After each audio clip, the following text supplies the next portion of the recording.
Greetings guys, Si here and welcome back to Project Left. So today on Project Left we are talking all about the letter M, which is going to be motivation. What motivated me to go left-handed? Why did I do it? And what have I learned from it? So as always, let's go.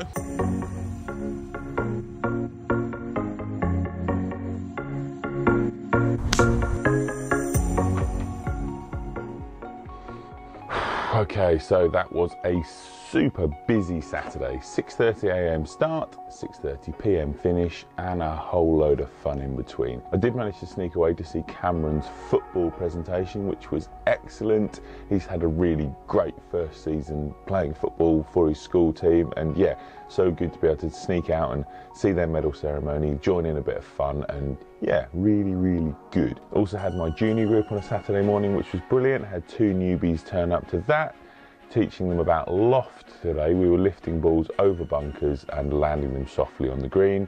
So a really good way for them to kind of learn face control, loft, delivering a nice low point, and yeah, really successful.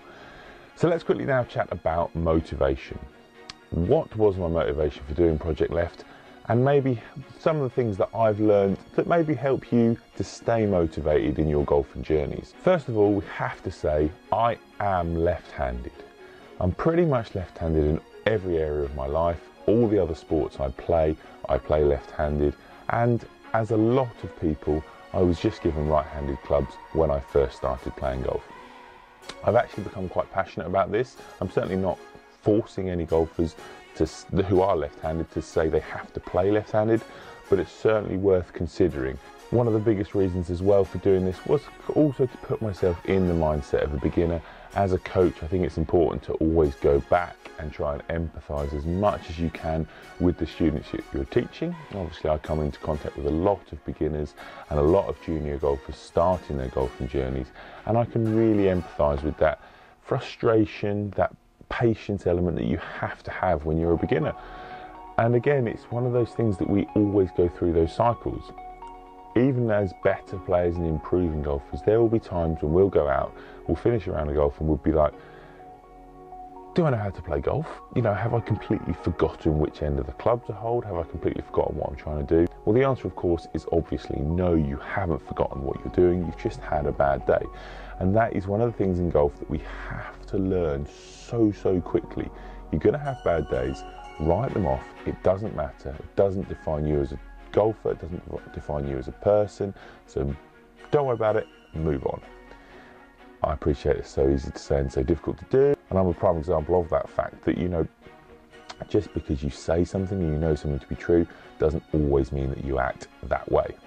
But if we can just give ourselves a little bit more slack when we're out on the golf course, we'll certainly enjoy it more, and we may even play better golf too. Again, one of the other motivations for me was just to kind of start a conversation, having something that people want to talk about, and I've certainly created that buzz, I feel, around the membership at Bury.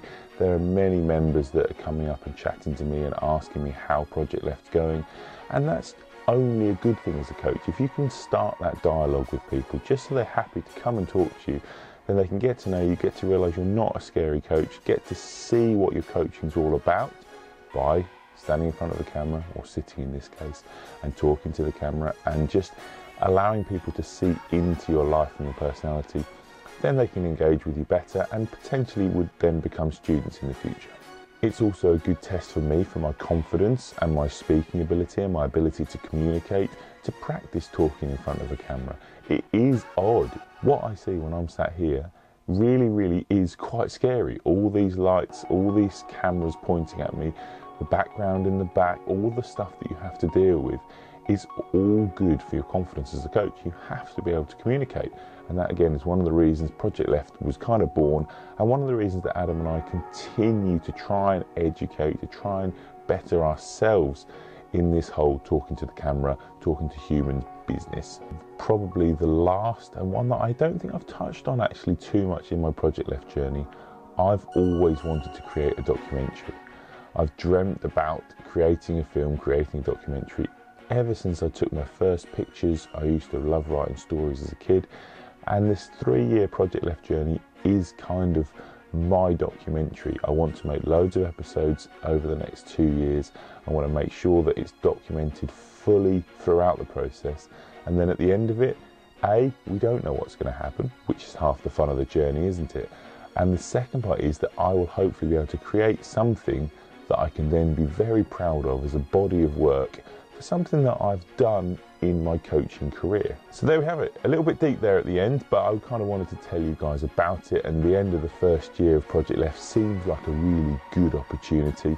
I do have one goal, one real goal that I want to achieve at the end of Projectleft. It's going to be here for a second. Are you ready? That's what I want to do. You heard it here first. I will do it.